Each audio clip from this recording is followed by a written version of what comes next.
coming up on Retiring Well with Michael Reese. But the idea is if you build your portfolio using this model, what you're going to find if you do this the right way, retirement ends up being pretty stress-free.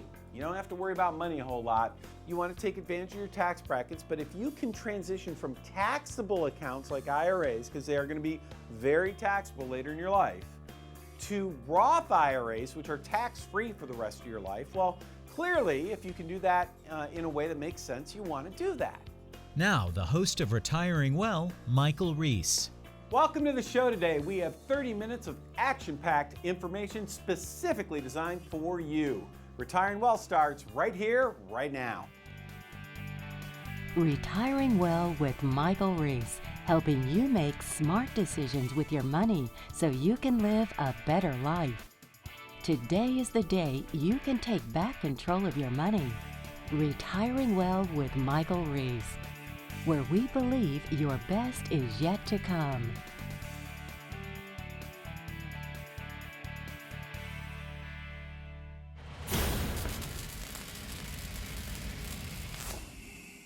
This week in CFP Talk, I want to share with you a model that if you use this model with your retirement planning, you're going to find yourself in really good shape. Now, obviously, there are ways and techniques you can use this model more effectively or less effectively, depending on how good you are at using the tools within this model. But nevertheless, I want to share with you the big picture. When we work with people in our offices, this is the model that we use, and it works really well. So let's go ahead and share with you what's going on here.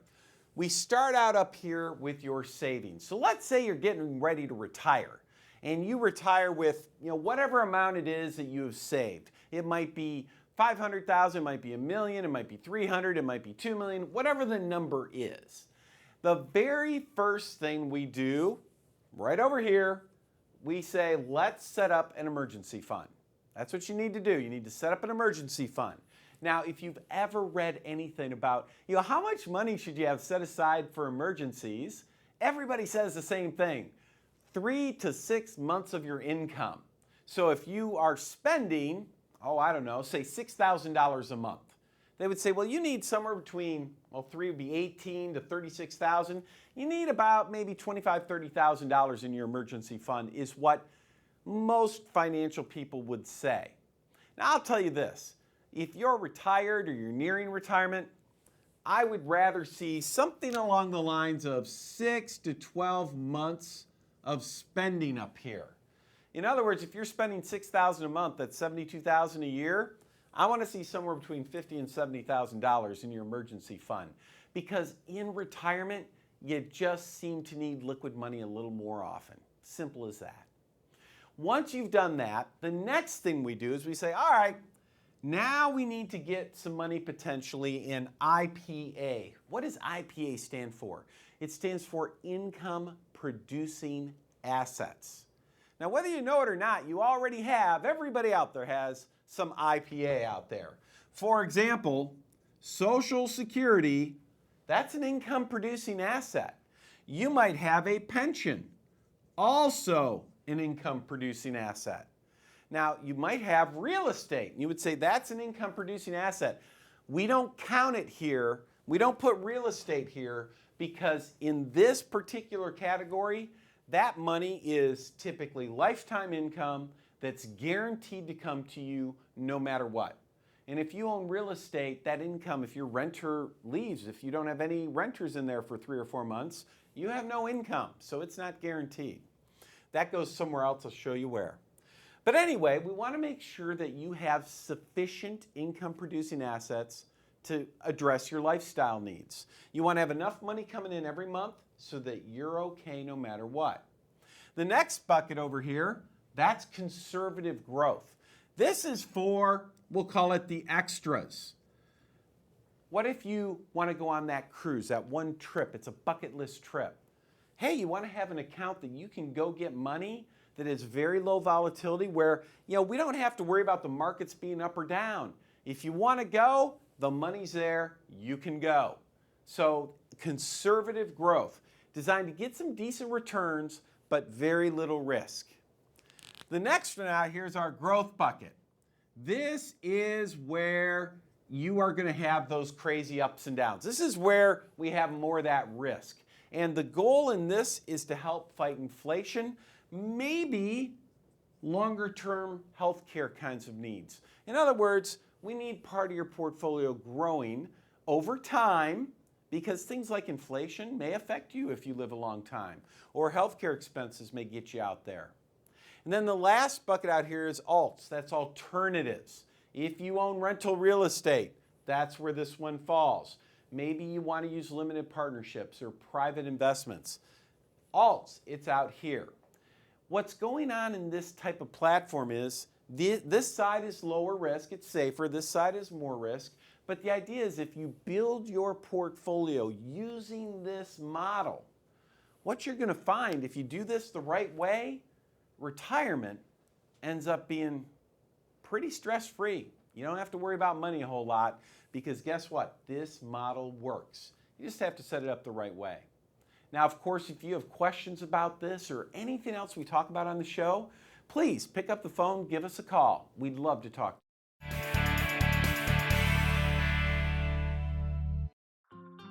Remember when life was simpler?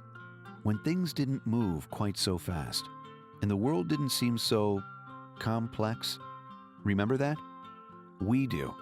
And as the world around us has continued to speed up, becoming more complicated, and still a bit uncertain, we have managed to keep things simple, providing sound, easy-to-understand financial advice and customized roadmaps for the road ahead, from tax reduction strategies, investment advice, and guaranteed retirement income you cannot outlive, backed by the claims-paying ability of insurance companies. We can be your single point of contact, a single call, a voice you recognize well, and a partner who can be by your side for the entire journey. We can't stop the world around us, but we can help ensure you're prepared for what's to come. To schedule a no-obligation meeting, simply contact us today.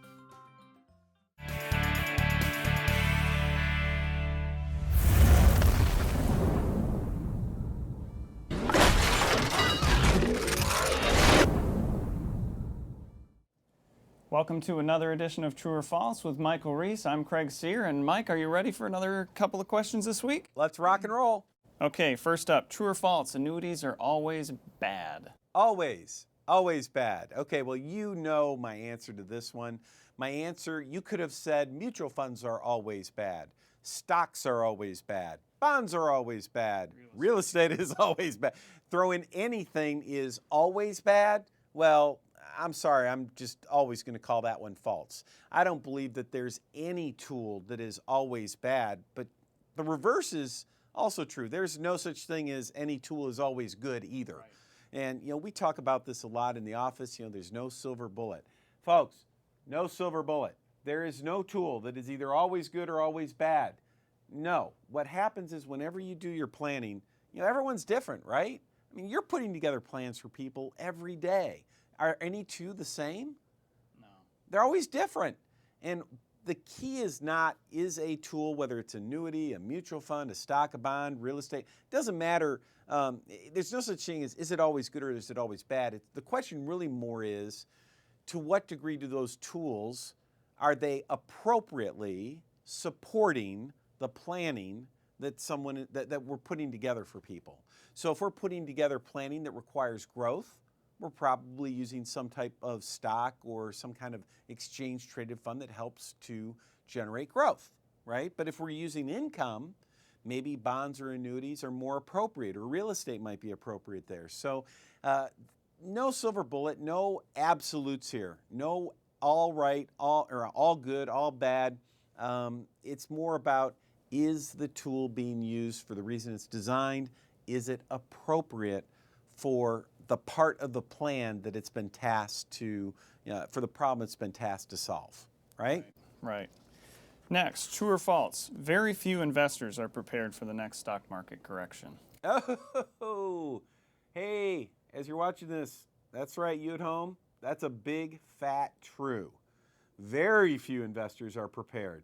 And man, we have such a short memory, don't we? I mean, we don't, Gosh, here it is. It's 2016, as we record this. We're at the end of 2016.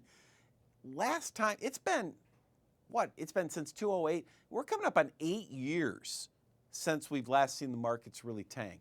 I mean, we've seen like little dips along the way, right? But nothing significant. Yet, historically, markets have big drops, like every 3-4 years on average, right? Right. So, think about this as you're at home. You know what? Every day people come to the office and say, I've been doing really well. My investments have been doing real well, right? Of course they have. It's been a bull market. How easy? And then we say, well, how'd you do in 2008? Oh, yeah, I remember back then. But guess what? For a lot of people we talk to, even if they're retired today, in 2008, they were working back then. You were probably working back then. If the markets tank when you're working, you can live with that. In fact, it allows you as you're investing to buy more shares cheap, and that's fine. But what if you're retired? What if you're within a year or two, a couple of years of retirement? What happens then if the markets tank on you? Well, then you're not within a year or two of retirement. You're no longer within a year or two of retirement, right? Now you're back to 5 or 6 years away.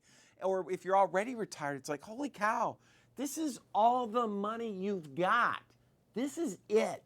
There's going to be no more unless you get some kind of, big inheritance or something, right? And there were cases in 2006, 2007 where people were about to retire and 2008 set them back, and they're just now getting to it now. That's right. Here it is. 8 years later, and now they can retire because markets crashed at the wrong time.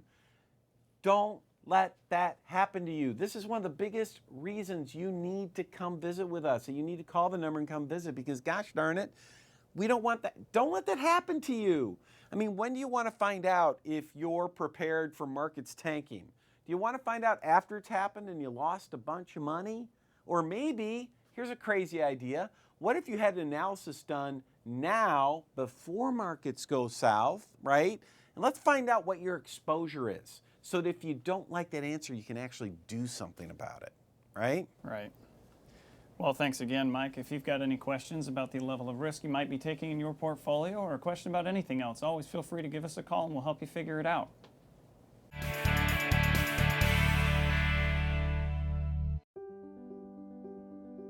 It's your retirement. How will you live it?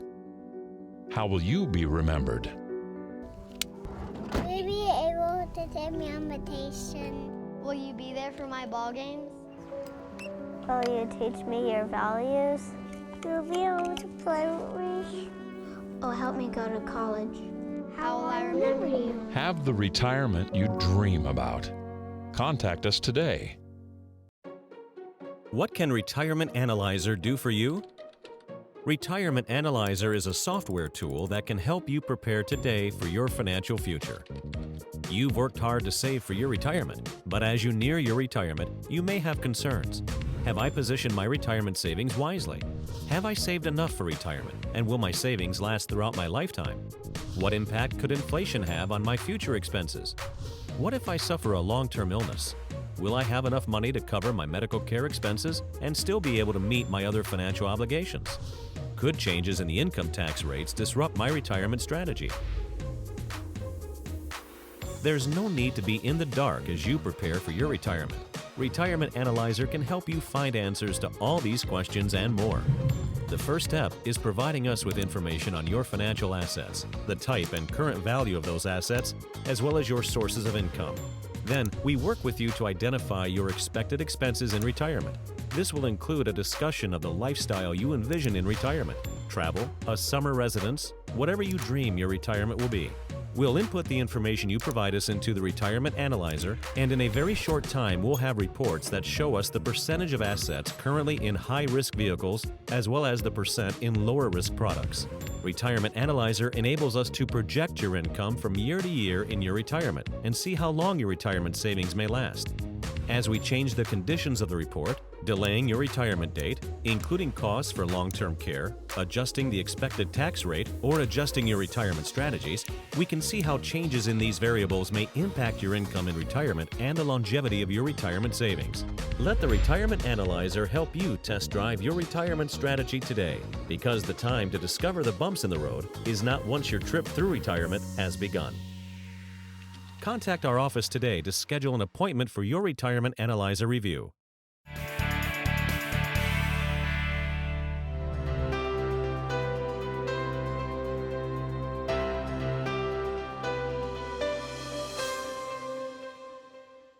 This week in IRA Focus, we want to talk about those old 401k plans. You know, those 401k plans that you have at those old companies that you used to work at. And the question we're going to talk about is simply this.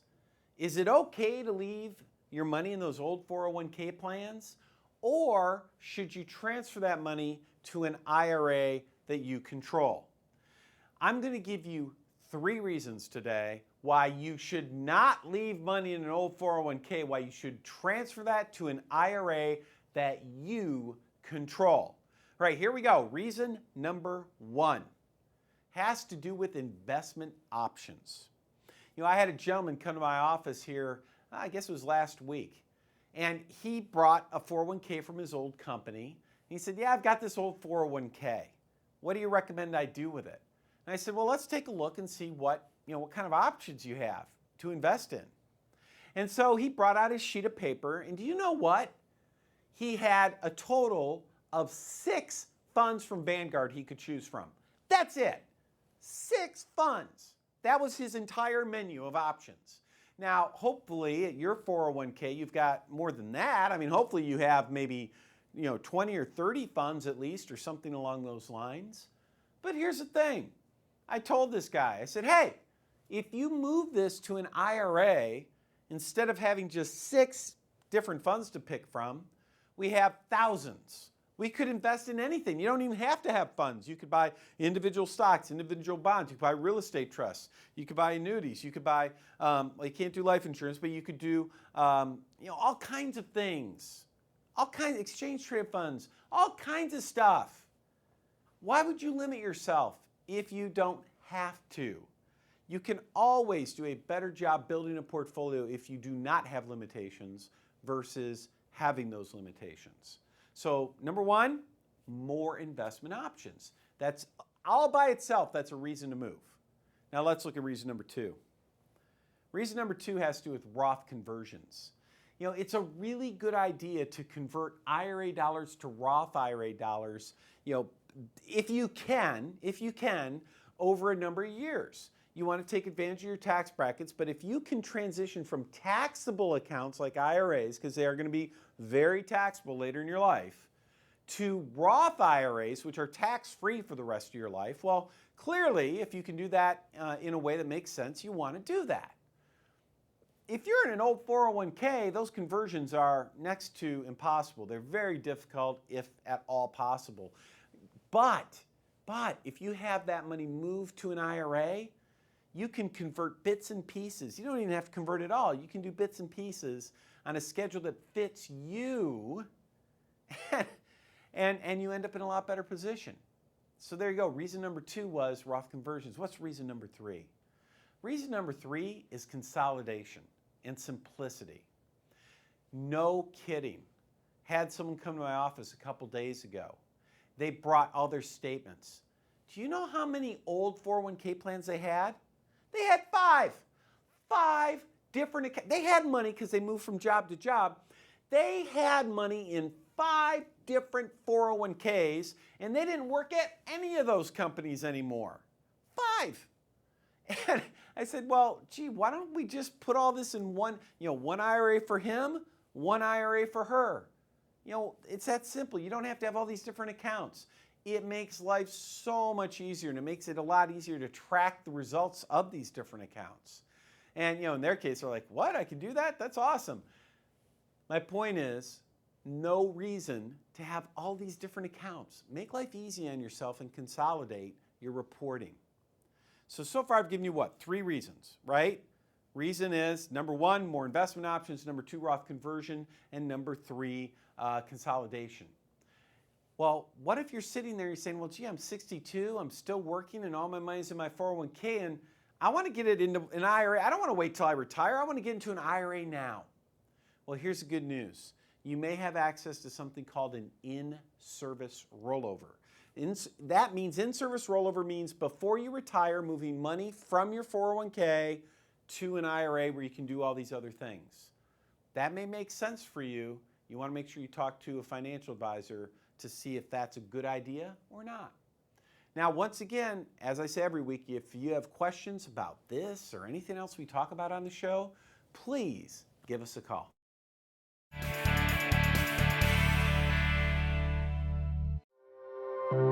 When you have confidence in your retirement future, you can live the life you've always imagined. Because of planning, you now have time to reflect on the wonderful memories of your life.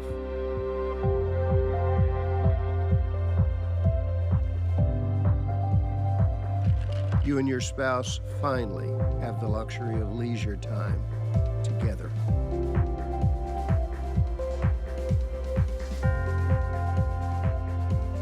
To spend fun times with your grandkids, sharing the joy of their excitement about life.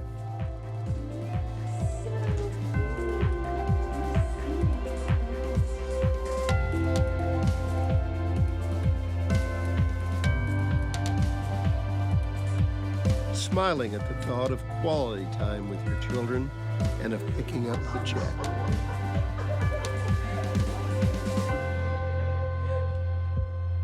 At last, you have time to breathe and rekindle the love of your life. Why? Because you imagined what could be. You planned for retirement. So today, you own your future.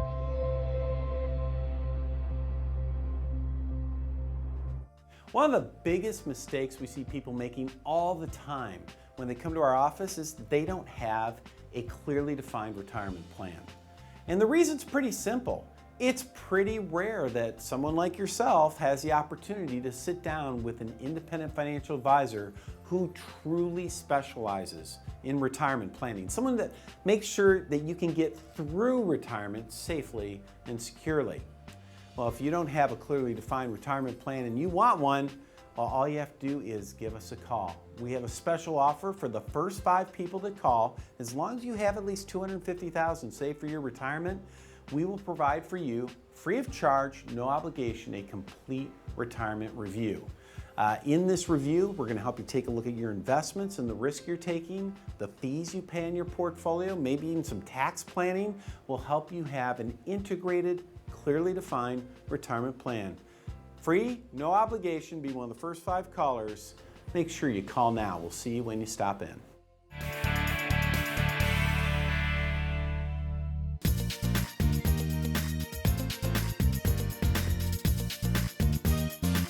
Welcome to this week's Coffee Talk with Mike. We've got some great questions from our viewers this week, Mike. Are you ready for some questions? James, I'm ready. Fire away. All right. Maureen from Travis Heights writes, I'm going to be retiring in the next 5 years. I've never worked with a financial advisor before and have just contributed to my 401k.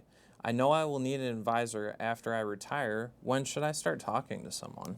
Wow, that's a good question. So it's Maureen, right? Yep. Is that who it was? So Maureen, I'll tell you what the answer is. It's time. It is time to start talking to someone because we see this all the time, right? People come visit with us. They've been, essentially their whole lives, they've just been adding money to their 401k and they've been accumulating. And they've done a good job, right? They've done a good job accumulating. The problem is that once you hit retirement, it's not about accumulation anymore. Now it's about, hey, how do I protect what I've built and how do I take income and I still want to grow it. So protect it, take income, and still grow it. That's a lot different than just adding money and growing it along the way, isn't it? I mean, there's tax considerations, there's all kinds of stuff. So what happens here is, Maureen, if you're watching, as I said, pick up the phone, come talk to us. We want to talk to you because as you're within about 5 years of retirement, that's the time to start talking. That's the time to start getting ready. And I'll tell you why. The biggest problem you face, if you're within a few years of retirement, is what if the market tanks between now and then? Do you know how many people, think about this, if you read the newspaper at all during 2008, remember all those articles that we were reading about where people said, oh, it's 2007, I'm getting close to retirement. I'm going to retire in 2009. And then bang, the market crashes. Instead of retiring in a couple years, they had to work 5, 6, 7 more years. A lot of people are just retiring today that had planned to originally retire back in 2009, 2010, but they had to back up their plans because markets didn't cooperate. Now, Maureen, I don't want that to happen to you. We're in a dangerous time for you because we've been in this really big, long bull market. So a bear market's going to come. The market's, you know what the word is they use, it's going to correct, right? It's going to correct because that sounds better. But the reality is correct means crash. The markets are going to go down at some point in the next 5 years. You don't want to be affected when that happens. You don't want a bad market environment to change when you want to retire. So come see us so we can help you make sure that you're insulated from that type of event. And our next question is from Steve in Pflugerville, and he says, I want to rebalance my portfolio in my after-tax account, but I'm concerned about the big tax bill. Any suggestions on reducing the tax bite? Oh, so it sounds like he's had some capital gains in that account, huh? Well, that's awesome. I love it. When we invest, we want to make money, right? That's the goal. So here's the thing that I think that people miss all the time, and I'm sure you'd agree with this. Let's say you invest in a portfolio of stocks or mutual funds or exchange traded funds, whatever it is, and you invest $100,000, and it grows to $150,000. And you're thinking, oh, that's great. I want to sell some stuff and rebalance and reposition things, but gosh darn it, if I do that, I'm going to have to owe tax on that $50,000, right? And everybody acts like, oh my goodness, the world is ending. Well, think about this for a minute. Isn't that what you're supposed to do? You buy low and you sell high. Part of selling high means you just pay some capital gains. If I'm going to pay a tax, that's a tax I want to pay, the long-term capital gains. It is the lowest tax you're ever going to pay. Folks, lowest tax you're ever going to pay. Sometimes it's even zero if you're in lower tax brackets. But here's the deal. It's okay. Last time I checked, nobody ever went broke paying a capital gains tax. It's okay. Don't let the tax tail wag the investment dog. If you need to rebalance, just do it. It's not that big of a deal. That tax is not an enormous number. And let's be honest, if you don't sell and take those gains, if you don't pay that capital gains tax, it doesn't take very long with the market going south where you lose that much money anyway. Yeah, right? In a worse spot than just paying the tax. Exactly. Well, those were some great questions, and if you'd like to have your questions answered next week, please call the office or visit our website. Thanks, everyone, for watching the show today. Now, if you have any questions, feel free to call our office or visit our website. And remember, you only retire once, so let's get it right the first time. We'll see you next week.